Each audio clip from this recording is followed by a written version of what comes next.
para que todos posteriormente puedan ver las grabaciones, que ya saben que se las enviamos a cada empresa.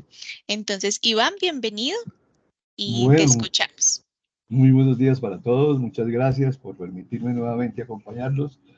Estamos junto con Esperanza Ovalle, mi compañera de trabajo del día de hoy, y ella va a enviar un par de enlaces al inicio y casi a mitad de la presentación para que ustedes tengan la bondad y lo diligencien, porque ese es el soporte que nosotros tenemos de realización de las actividades, y en algunas oportunidades las empresas también nos piden que les enviemos este soporte.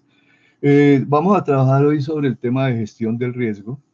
Es un tema que uno aparentemente dice, no, pues es una cosita muy sencilla, muy pequeñita. Es más, inclusive la presentación institucional como tal está basada en muy pocas diapositivas, pero es un tema de mucha profundidad, que tiene mucho que ver y sobre todo de mucha actualidad dadas las circunstancias actuales que estamos viviendo.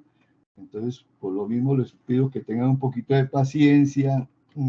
Es una actividad bastante bien dada hacia recibir la información, y yo tengo la costumbre de hablar de unos temas y no voy pasando las diapositivas hasta que no considere que debo de hacerlo para la siguiente, porque hay muchas veces que el auditorio dice, no, pero es que se quedó pegado, ¿qué tal? No, es porque simplemente pues yo tengo esa costumbre de manejar las cosas de esa manera. Entonces, ¿qué vamos a ver el día de hoy? Vamos a ver básicamente saber que existe una normatividad en cuanto a lo que tiene que ver en la gestión del riesgo, no gestión de, gestión del riesgo, sí, ya con normatividad de gestión de riesgo, no de gestión del riesgo, es conceptos de gestión de riesgo, amenazas, riesgo, vulnerabilidad, y el sistema distrital de gestión de riesgo y cambio climático. Entonces, eso es lo que estamos viendo en la presente diapositiva. En cuanto a lo primero, a la normatividad, pues hay que aclarar que existen unas leyes, por ejemplo, la 1523 del 2012, que está estableciendo, la Política Nacional de Gestión de Riesgo de Desastres, y se establece el Sistema Nacional de Gestión de Riesgo de Desastres, y se dictan otras disposiciones. También el decreto 675 del 2011 de la Política Pública de Educación Ambiental, y el decreto 172 del 2014, por el cual se reglamenta el acuerdo 546 del 2013, y se organizan las instancias de coordinación y orientación del Sistema Distrital de Gestión de Riesgos y Cambio Climático, con sus siglas AIS, DGR, CC, y se definen lineamientos para funcionamiento. Además de ello, también dentro de la misma normatividad hay otro decreto, el 173, el decreto 308. Estoy escuchando nada si me oyen. Perdón, ¿me están escuchando? Sí, yo sí lo estoy escuchando.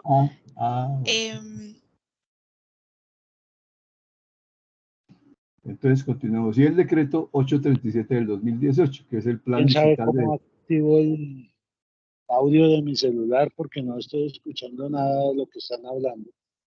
Solamente veo la... Es porque ya lo tienen en silencio. Pero yo debería escuchar.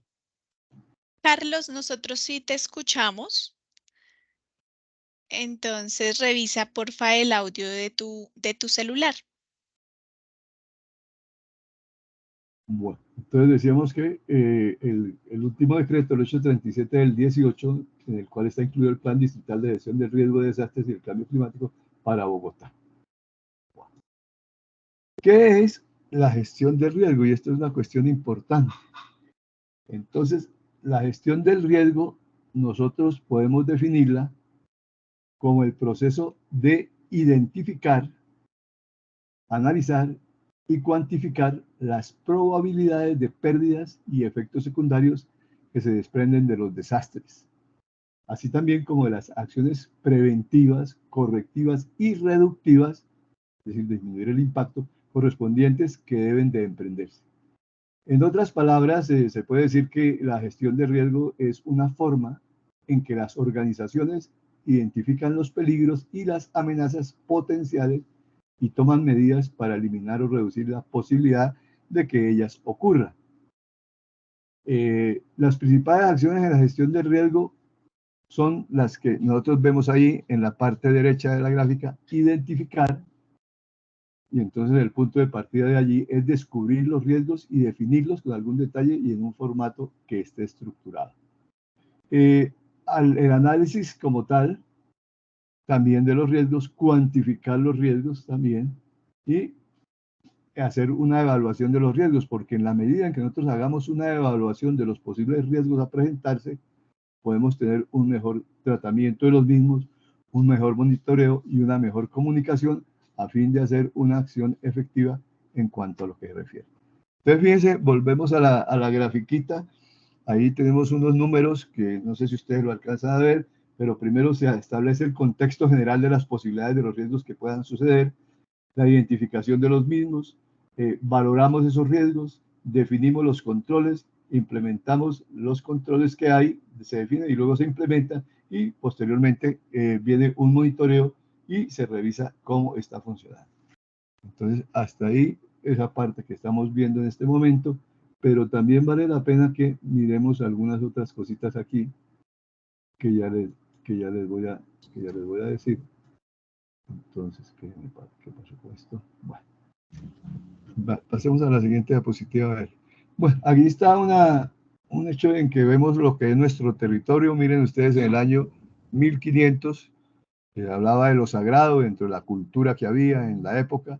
Y miren ustedes lo que más o menos se presenta ahora. Fíjense que en la parte izquierda, pues realmente si la contrastamos con lo que hay en la parte derecha, pues entonces vamos a ver que tenemos unas grandes diferencias. Fíjense, por ejemplo, se refiere, inclusive la gráfica que está en la comparando si es el mismo espacio de la época al espacio actual, cómo todo esto ha venido siendo construido y esas construcciones, pues obviamente que también van a generar un montón de situaciones difíciles. Resulta que dentro de los riesgos de los que estamos hablando, nosotros también podemos hablar que la evaluación que veíamos en la parte anterior del riesgo consiste en que nosotros podamos analizar cuáles son los factores, pero también los diferentes niveles de riesgo. Es decir, vamos a ver la probabilidad de que estos eventos puedan ocurrir y el impacto que ellos ocasionan. Esta clasificación nos permite establecer controles necesarios y determinar los pasos que debemos de seguir. Entonces, la clasificación de los riesgos, digamos que existen varias clasificaciones. Una clasificación simple que los divide en riesgos externos e internos. Eso es importante para todas las empresas. Los riesgos externos incluyen el ciclo económico, ¿sí? Cómo está la parte financiera, la situación del país también influye en estos riesgos, la localización y los casos de fuerza mayor que están fuera del control de la empresa. Los riesgos internos, al contrario, pueden ser de riesgo operacional, instalaciones, necesidad de financiación, ventas, dependencia de los clientes, de los proveedores y de los empleados, entre otros. Fíjense que uno nunca piensa que uno como empleado en algún momento puede generar un riesgo para la empresa, pero obviamente que sí. Fíjense que ustedes, si hay una persona que es demasiado indispensable en alguno de los puestos de la empresa y como tal por una enfermedad o qué sé yo, se retiró, eso puede crearnos un riesgo para la empresa. Y hay una otra clasificación de los riesgos que los podemos definir como identificables, que pueden estar en función de la estructura de la empresa. Así podemos hablar, por ejemplo, riesgos del sector. Por ejemplo, nos permite detectar riesgos externos que puedan influir directamente sobre la gestión, como hablemos de los cambios regulatorios o la aparición de nuevos mercados, o aún mismo la competencia. Muchas veces en la competencia a nivel de industria eso también puede generar un riesgo.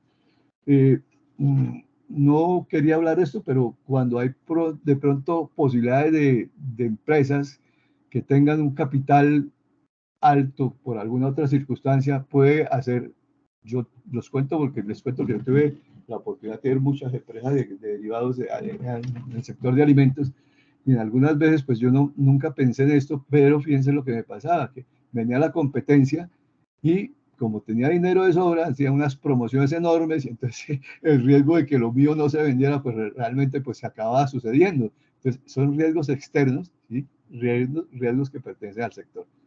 Existen los riesgos operativos también, que están relacionados con la capacidad emprendedora que pueda tener la institución. Y en ellos se incluye la necesidad de mayores inversiones en publicidad, seguridad, costos de personal, planificación operativa y financiera y tendencias en el mercado.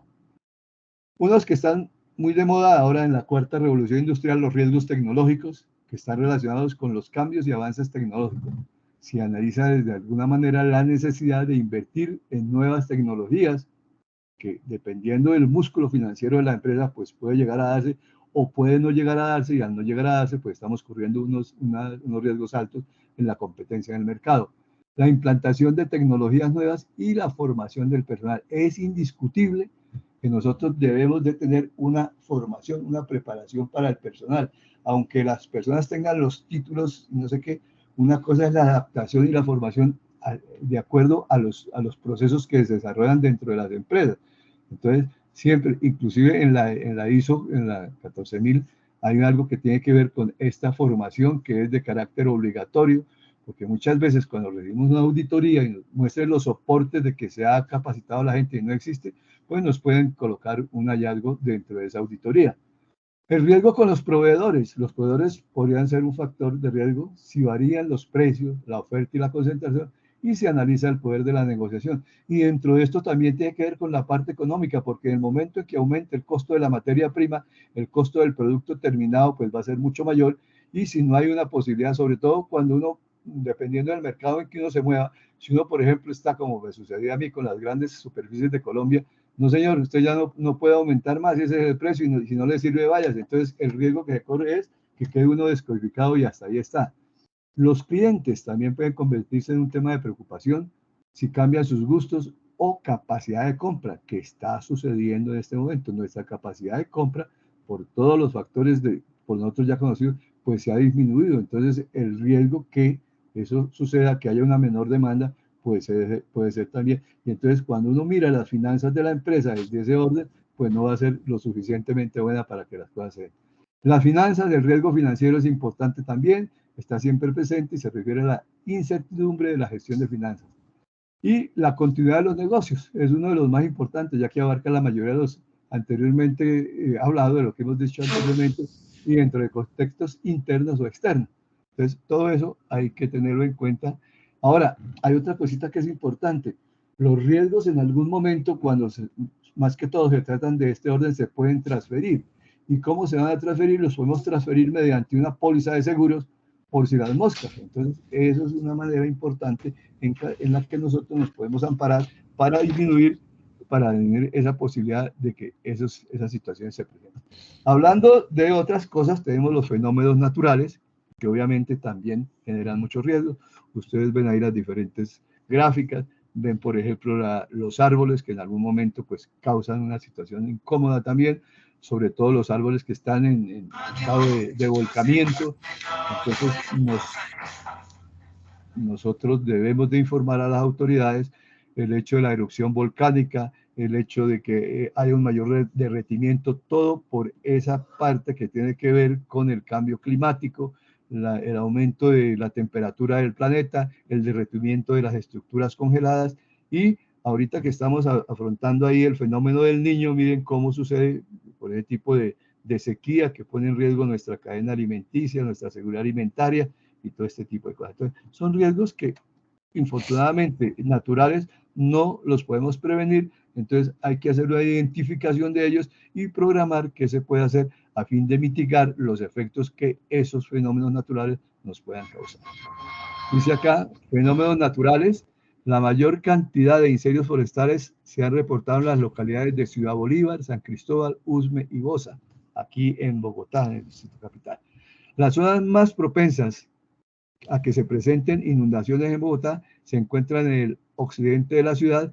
Históricamente el 70% de las inundaciones en Bogotá ocurren en ese sector. Es obvio, hacia los cerros pues no hay inundaciones, pero en la parte baja, ¿sí? En la parte del oriente, pues del occidente, perdón, pueden presentarse la mayor cantidad de eventos de esta naturaleza.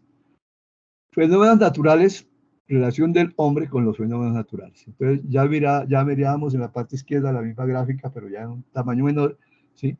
Cómo pasan esos fenómenos naturales afectando a las comunidades y qué tenemos que hacer, adaptarnos y mitigarnos. Es decir, adaptarnos al cambio climático y mitigar, disminuir la posibilidad de que esos eventos se puedan presentar. Y teniendo en cuenta, obviamente, las amenazas de origen natural que pueden suceder. Entonces, en la medida que tengamos la posibilidad de ir controlando eso, pues entonces vamos a tener mucho mejor. Acordémonos que en cuanto hay otros riesgos que se dan porque las personas no acatan lo que es la normatividad, y dentro de esa normatividad presente, recordemos que tenemos un plan de ordenamiento, un POT, perdón, que es un plan de ordenamiento territorial.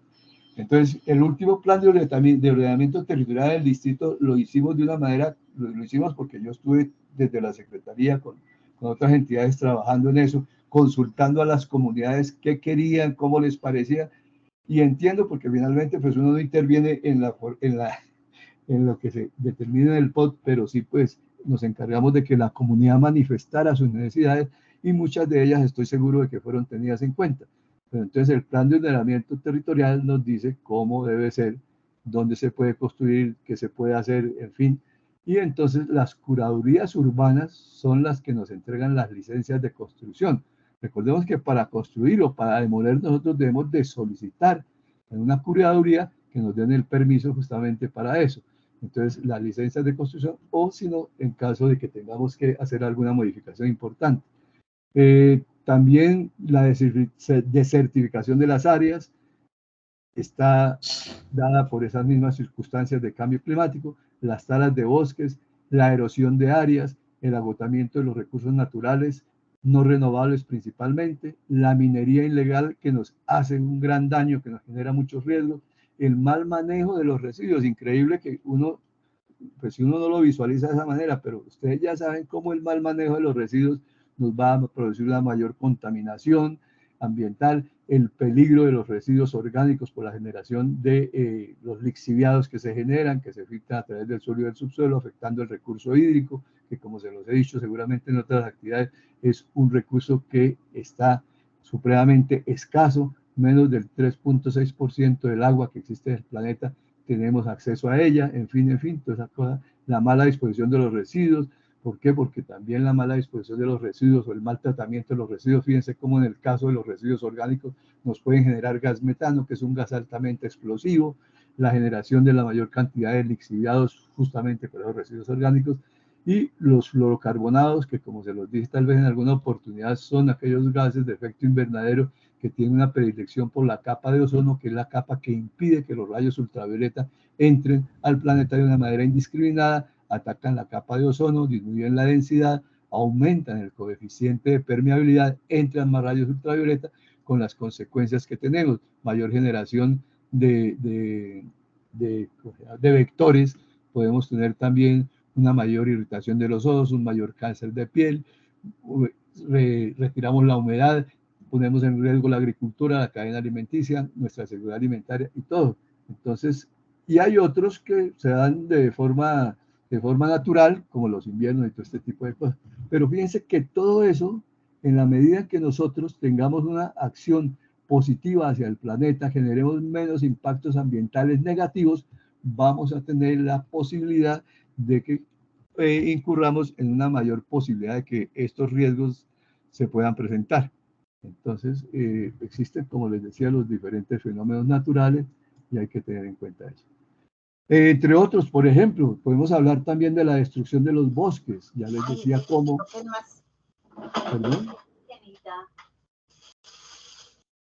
Por favor, cierren el micrófono, gracias. Les decía yo cómo la destrucción de bosques también nos genera un mayor riesgo. ¿Por qué? Porque va a producir un mayor impacto ambiental negativo sobre el planeta, porque no hay las suficientes unidades que estén dentro del fenómeno de la fotosíntesis convirtiendo el CO2 en oxígeno.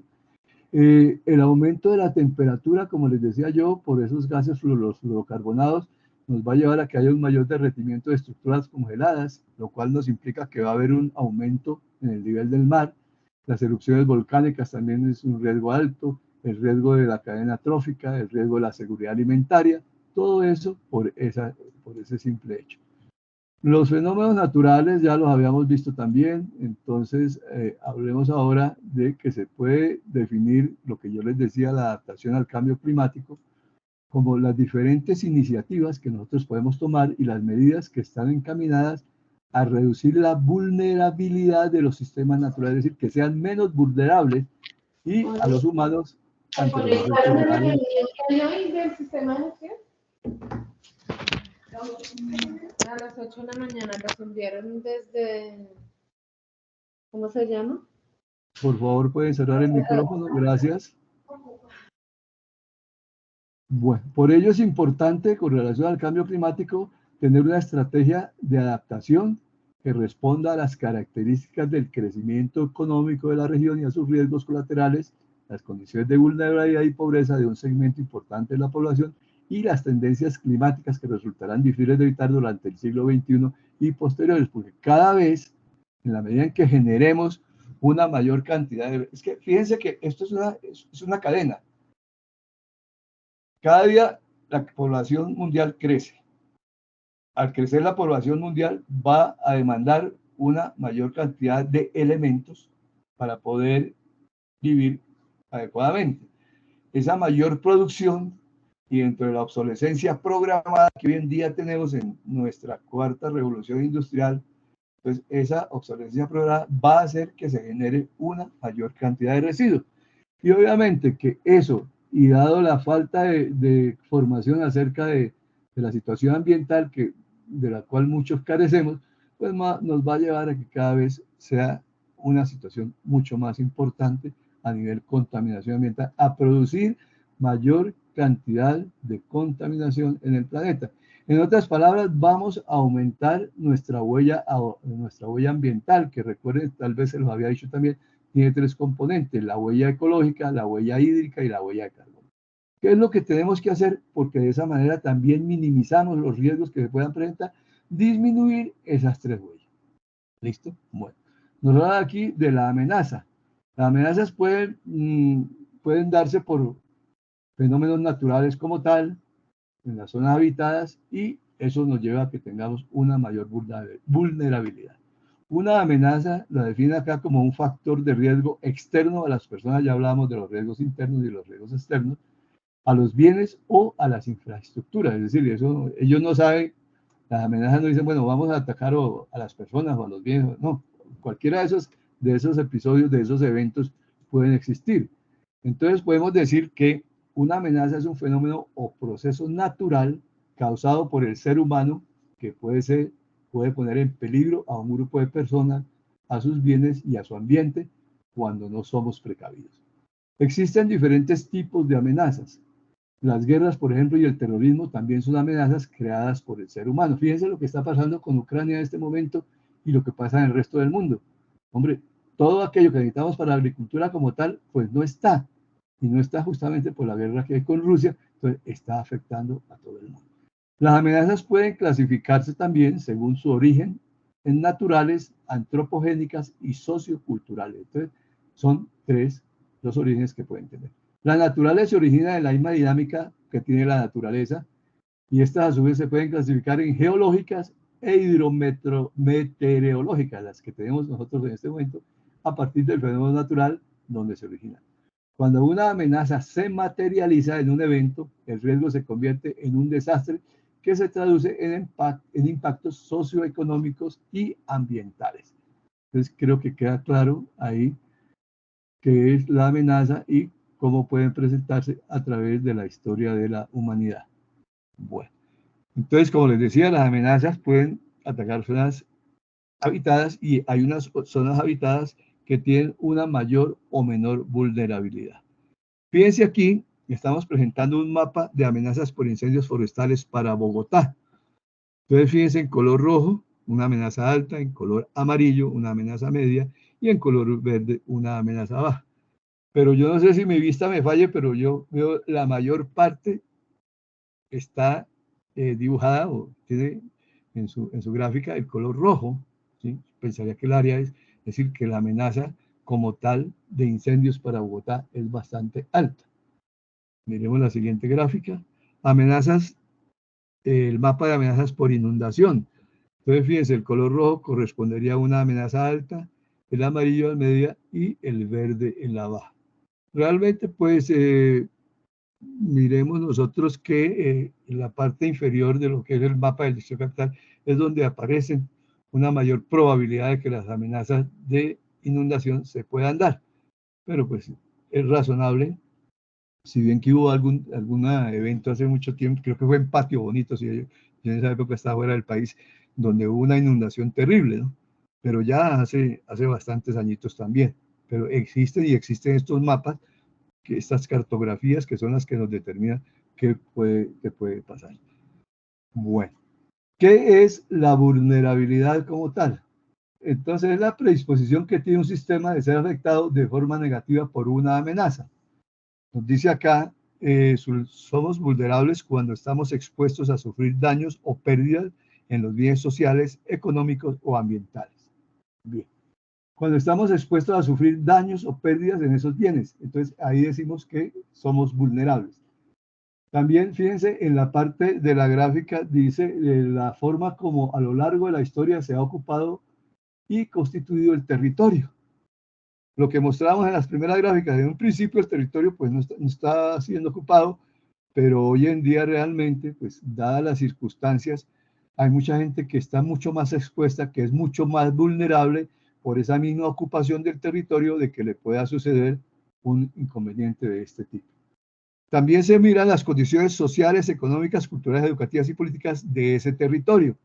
Fíjense la construcción en las laderas o al lado de los ríos o al lado de las quebradas, porque infortunadamente mucha gente, pues somos muchos los afortunados que tenemos la posibilidad de tener un techo en un lugar sano, pero hay otra gente que dada sus necesidades pues no lo puede hacer. Entonces obviamente que van a estar mucho más expuestos. El ser hombre o mujer, niño o niña, anciano, población indígena, afrocolombiana o campesina, son los sectores de la población que presentan una mayor vulnerabilidad. Fíjense que hoy en día lo de las mujeres, los feminicidios, la trata de blancas, la mayoría de edad le crea a uno ciertas dificultades. No es que yo comulgue con lo que pasó antier, pero fíjense cómo el desplazamiento de la población indígena, como la retirada de tierras de ellos, también con la población afrocolombiana. Fíjense el caso de los campesinos. El caso de los campesinos es un caso que realmente cuando uno tiene algo de sensibilidad, dice, hombre, ¿cómo es posible que esta gente que nos está brindando toda la alimentación sea el que menos gane dentro de la cadena productiva? Gana el intermediario, el que comercializa, pero el pobre campesino siempre va a estar expuesto a unas situaciones bastante delicadas en razón a que eso suceda. Bien. Vulnerabilidad. Entonces, he aquí que tenemos una cuestión importante. La vulnerabilidad, ¿qué es? Como les decía yo, es la predisposición que tiene un sistema de ser afectado de forma negativa ante una amenaza. Entonces, fíjense aquí los tipos de vulnerabilidad, que pueden existir. La vulnerabilidad física se está dentro de la cobertura del fenómeno amenazante. Entonces, si estamos ahí, estamos muy propensos a que suceda. Las edificaciones que no son resistentes a sismos. Entonces recuerden ustedes que hay una normatividad que nos habla de que debemos de tener unas construcciones antisísmicas con unas características especiales, pero si eso no se da, pues entonces vamos a tener inconvenientes. Fíjense que existe en Colombia la norma sismo resistente 10, que es la norma vigente actualmente en Colombia. ¿Y qué se pretende con esta norma? Se pretende que las empresas constructoras cumplan con ciertos requisitos de carácter técnico-científico para el diseño y construcción de estructuras sismo-resistentes con el objetivo de proteger la vida de los habitantes y visitantes de los edificios. Entonces, ahí está esa vulnerabilidad física a la que estamos hablando. Es decir, que tenemos edificaciones que no son resistentes a los sismos. La vulnerabilidad ambiental, a la cual todos estamos pues expuestos. Baja disponibilidad de fuentes de agua. Recordemos lo que se les hablaba de la cantidad de agua que tiene el planeta, la cantidad de agua que tenemos disponible.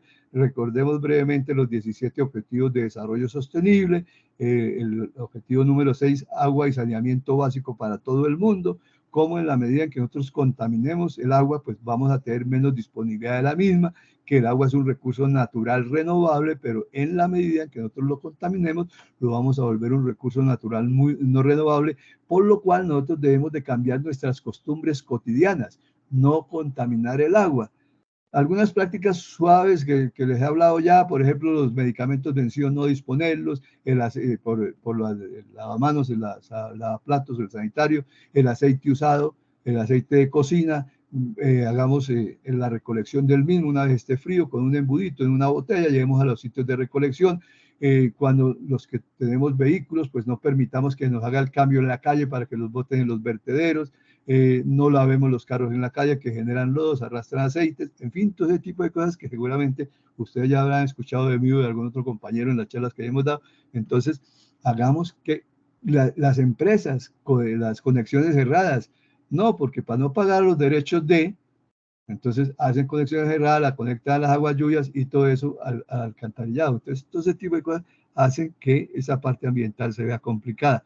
Y también la vulnerabilidad ambiental por el hecho de los gases de efecto invernadero, sobre todo el material particulado, el PM2.5, que es el que nosotros más respiramos, aunque uno no lo crea, el ruido que genera también un problema ambiental, la visión que nosotros podemos tener de las zonas de comercio en donde eso pasacalles por todos los lados, en los andenes ocupados por no sé qué, en los vídeos no sé cómo, todo eso que se regula, pero que infortunadamente no es el hecho de que exista la reglamentación y la regulación, sino es el hecho de que se debiera de cumplir con eso, porque en esa manera tendríamos una menor contaminación ambiental.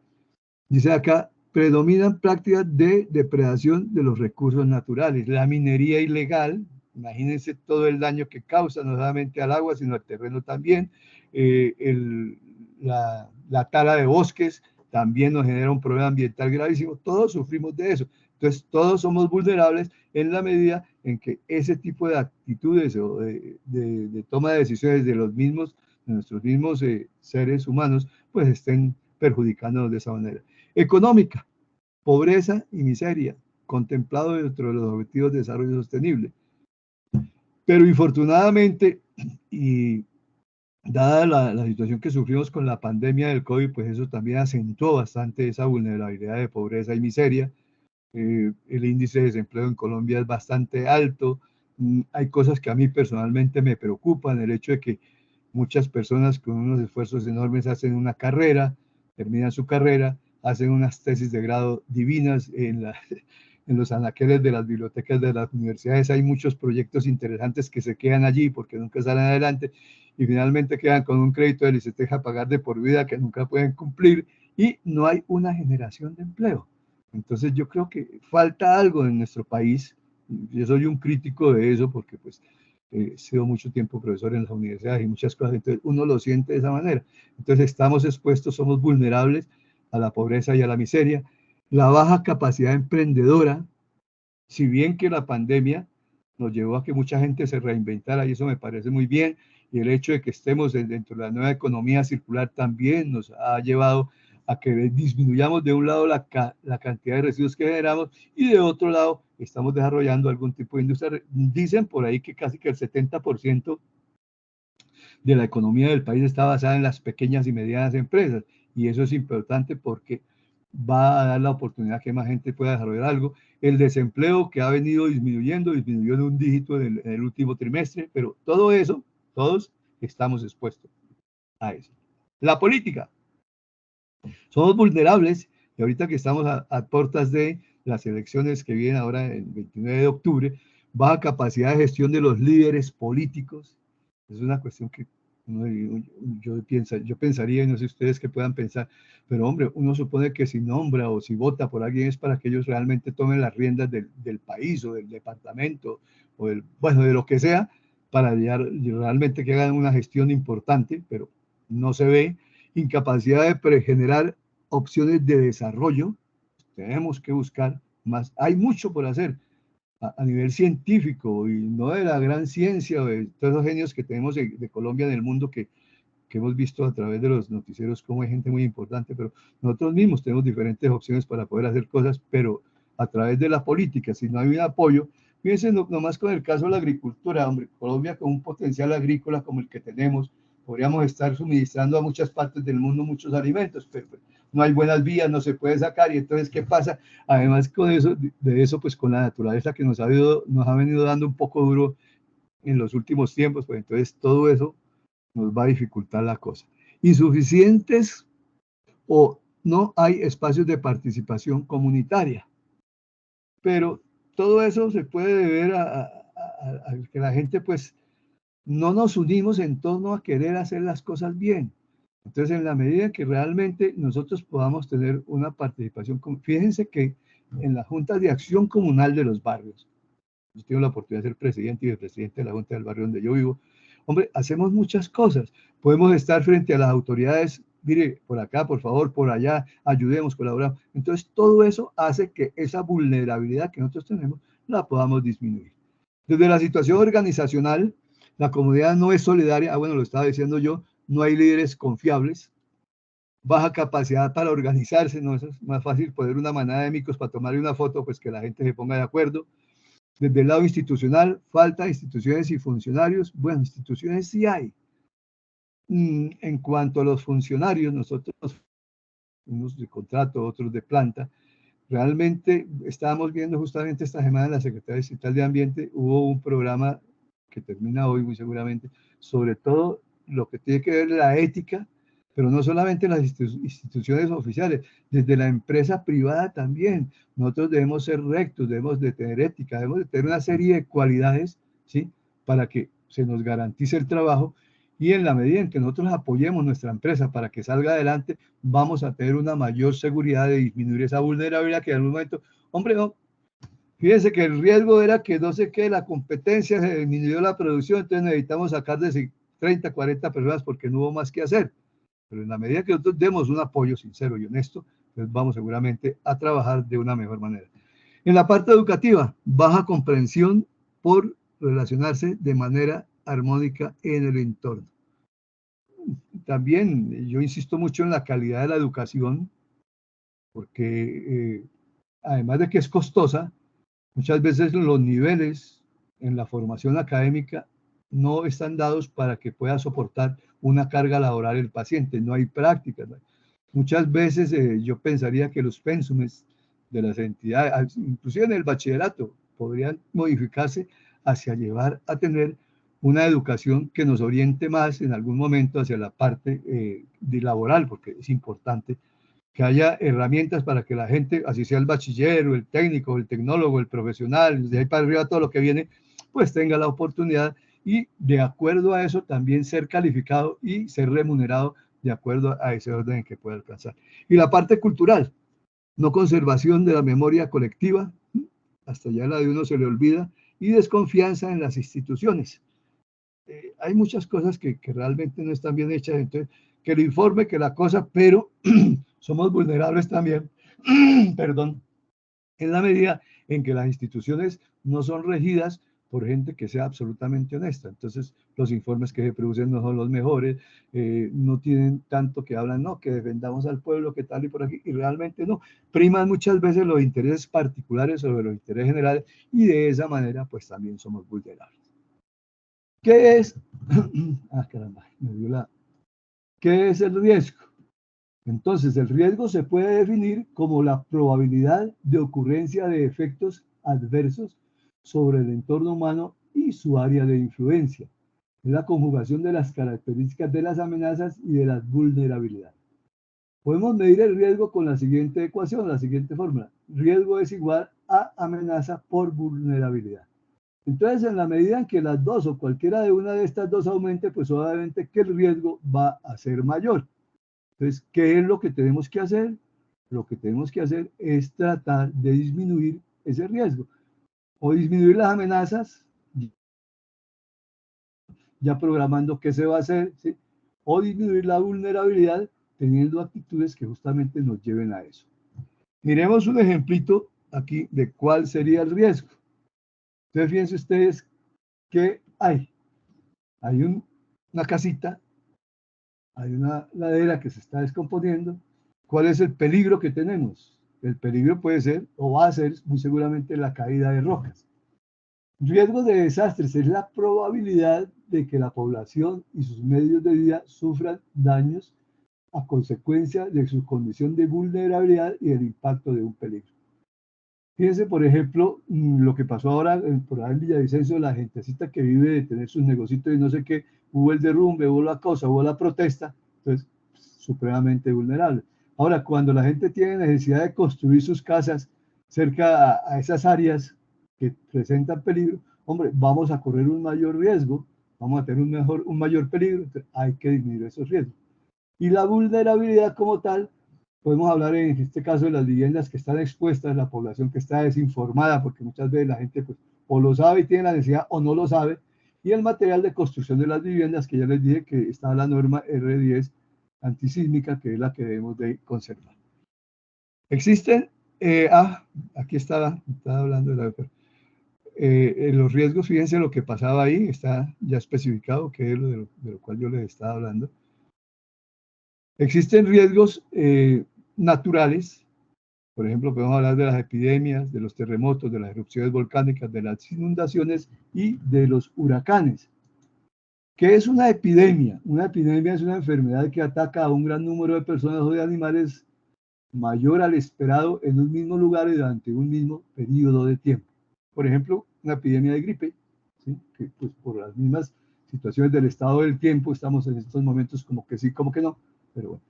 Y viene también la pandemia. Entonces, es una enfermedad epidémica que se extiende a muchos países o que ataca a casi todos los individuos de una localidad o región.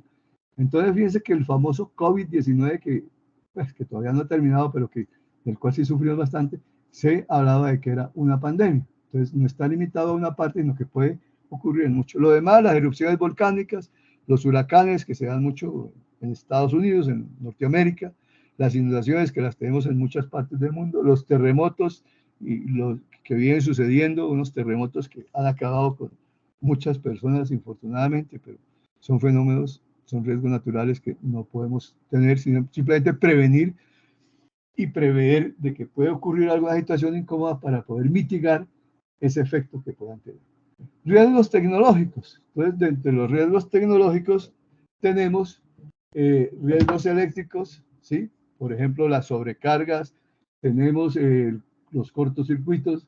Dentro de los riesgos químicos tenemos, por ejemplo, las explosiones, tenemos los derrames, y entre los riesgos mecánicos tenemos los volcamientos y los atrapamientos. Entonces se quedó atrapado la persona y tal, como tal no pudo hacer nada. Entonces esos serían nuestros riesgos tecnológicos. Los eléctricos con mucha frecuencia, fíjense que en nuestro país, por esa misma situación de las redes eléctricas, cuánta gente no ha tenido problemas, el robo de los cables.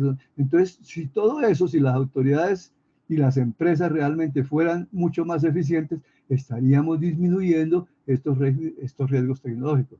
Los riesgos químicos, las explosiones, la mala manipulación, el no prever, el no tener, por ejemplo, las fichas técnicas muchas veces en las industrias donde se elabora, que eso nos puede ayudar a disminuir esos riesgos también. En el caso, por ejemplo, de los residuos peligrosos de carácter fluido, si no tenemos dónde almacenarlos adecuadamente, estamos generando riesgos, podemos disminuir muy fácil. Los riesgos mecánicos, un buen mantenimiento, también nos llevaría a eso. Los derrames, que como les decía yo, los derrames debemos de evitarlos en lo posible porque justamente también va a ayudar a contaminar el recurso hídrico y los atrapamientos que ocurren también por muchas partes. Bueno, ¿qué más miramos acá, por favor? Entonces, la lluvia ácida, también la lluvia ácida podemos prevenirla en la medida en que contaminemos menos el medio ambiente, menos ácido sulfúrico, menos ácido nítrico en ellos, porque eso también ayuda a que haya un riesgo de esa manera. La remoción de masa, construyendo donde no debemos construir, por ese tipo de cosas. Los incendios forestales, que muchas veces, bueno, ahorita mismo por el fenómeno del Niño se están presentando, pero hay muchas veces en que esos incendios forestales se presentan por el hecho de que la gente es muy descuidada, o hay unos que lo hacen por vandalismo. Recordemos que en las caminatas no dejan los vidrios porque absorben los rayos solares y pueden generar una condición de esta situación, y las diferentes inundaciones, esos también son pues los incendios forestales podemos considerarlos de carácter natural siempre y cuando no sean provocados. Existen también riesgos y pérdidas que hay que tener en cuenta que se dan ahí. Hablando de las remociones en masa, son agentes geomorfológicos comunes en la región andina. Nosotros por nuestras cordilleras y todo tenemos una gran probabilidad de que eso existe, las cuales pueden producir estos desastres y cuya ocurrencia y propiedades son determinadas por la interacción de varios factores geológicos. Miremos el factor topográfico, el factor climático y las actividades antropogénicas, es decir, las que nosotros ejecutamos como personas. Son conocidos popularmente como deslizamientos, derrumbes, procesos de remoción en masa, fenómenos de remoción en masa, fallas de taludes y laderas. Entonces, todo eso no sucede de esa forma. Bien. Riesgos y pérdidas, dice aquí, bienes del municipio, sociales, vidas, salud, redes familiares y sociales de sobrevivencia, viviendas, enseres, escuelas, jardines infantiles, centros de salud, líneas de servicios públicos, patrimonio cultural material e inmaterial, si bien que hay otros que han acabado con el patrimonio cultural de otra manera, pero tenemos también el riesgo de que esas personas que se acostumbran a no hacer nada, pues realmente nos puedan afectar de esa forma. Y también dice acá riesgos económicos, perdón, riesgos económicos como tal, establecimientos de comercio, cultivos, vehículos, fábricas, medios de generación de ingresos en general, carreteras, puentes, etc. Y otros riesgos ambientales como acabar con los bosques, con los cuerpos de agua y con las playas. El riesgo dice aquí daños y o pérdidas que pueden presentarse, pero nosotros, de acuerdo a todo eso de lo que hemos venido hablando, si corregimos nuestras actitudes cotidianas, entonces vamos a provocar un menor impacto ambiental sobre el planeta, entonces vamos a disminuir los riesgos y muy seguramente que vamos a disminuir las pérdidas que se puedan presentar como consecuencia de esa materialización de ese riesgo, que es lo que debemos de evitar. Desastres nacionales, perdón, pero estoy grave hoy. Entonces simplemente nos hacen un recuento de los diferentes desastres nacionales que han ocurrido desde el año 79, ¿sí? Ahí nos dicen pues el tsunami de Tumaco, el sismo de Popayán, la erupción del Nevado del Ruiz en el 85 en Armero, el sismo de Páez, del eje cafetero, el fenómeno de la niña, la hora invernal, en el 84 la Corporación para la Restitución del Cauca trabajó en eso, el Fondo Resurgido ha trabajado, la creación del SPA también, la Corporación Nasaquibo también, el FOREC, en fin, quienes han participado en poder ayudar a ese tipo de situación. Y se individualizan más los desastres en Bogotá que han habido, entonces ahí están, yo creo que no tienen mayor relevancia, pero ahí están determinados cuáles fueron y cuáles fueron las instituciones que han apoyado a que ese tipo de situaciones que enfrentaron fueran un poquito menos duras con la comunidad. Entonces, existen unas amenazas en Bogotá. Aquí tenemos vamos a presentar unas gráficas de unos aproximados de las amenazas de Bogotá. Entonces, fíjense, por movimiento en masa para el suelo urbano. Entonces, ahí tenemos nuestro querido mapa de nuestra capital. Entonces, amenaza por movimiento en masa para el suelo urbano y de expansión. Entonces, fíjense, alta, pues en Ciudad Bolívar, en San Cristóbal, básicamente, y todo lo que es la parte oriental. Obviamente, porque como hay una pendiente, pues puede presentarse una mayor amenaza en ese tipo. Entonces ahí tenemos, fíjense que la parte de Bosa, o de Kennedy, o Fontibón, Engativá, ya es menor. Pero los barrios que están en la parte superior sí sufren una mayor posibilidad de que existan ese tipo de riesgo. ¿Qué más podemos ver acá? Amenazas por riesgo tecnológico. Ahí sí, ¿qué les digo yo? Fíjense, ahí los diferentes colores, explosión, incendio, fuga y derrame. Entonces nosotros encontramos, veo yo, si no me equivoco, la mayor posibilidad de que haya esa amenaza por riesgo tecnológico por derrame. Entonces es importante que nosotros miremos eso. Entonces, ¿qué me pasó aquí? Algo se me enloqueció. Bueno, estamos ahí. Bien. Movimientos de microzonificación sísmica. Entonces, ¿dónde tenemos la mayor posibilidad de que haya eso? Miremos también las convenciones en color gris ninguno, en color verde leve, amarillo moderado, como digo yo, naranja sí, y fuerte, y rojo severo. Entonces, realmente, pues, es muy poco. Tal vez la parte que mayor veo yo es el riesgo severo, donde está ubicado, y la cantidad de manzanas, es decir, puede ser el 2.3% manzanas que pueden estar afectadas, 2.472, 7.537, 15.923 en el color verde, que es leve, y 18.006 manzanas en color amarillo, que es un riesgo moderado. Entonces, esas son las maneras en que podemos identificar. Sistema Nacional de Gestión de Riesgo de Desastres, que existe también. La gestión de riesgos de desastres, ¿a qué nos llevan? Nos llevan en primer lugar a que debemos de conocer el riesgo, después a reducir el riesgo y después a darle un manejo a esos desastres. ¿Quiénes estamos involucrados en eso? Las entidades, las instituciones y las comunidades, porque si entre todos trabajamos, pues todos podemos salir adelante. Gestión del riesgo de desastres, está en cabeza del señor presidente de la República, del Consejo Nacional para la Gestión del Riesgo, la Unidad Nacional de Gestión del Riesgo de Desastres, el Fondo Nacional, tenemos el Comité de Conocimiento, el Comité de Reducción de Riesgo, el Comité de Manejo de Desastres, después están las gobernaciones, para ellos está el Fondo Departamental, Consejo Departamental para la Gestión del Riesgo, después vienen las alcaldías, el Fondo Municipal de las Alcaldes y el Consejo Municipal para la Gestión del Riesgo. Esa es la estructura que tenemos dentro del país para la gestión del riesgo de desastres a nivel nacional.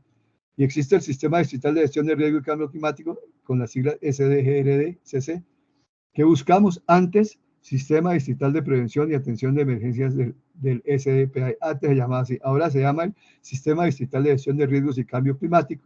Y dentro de Bogotá tenemos el IDIGER, Instituto Distrital de Gestión de Riesgos y Cambio Climático, que hace una muy buena labor, que juntamente con nosotros, la Secretaría Distrital de Ambiente, el Jardín Botánico, los operadores que tenemos, trabajamos conjuntamente en eso.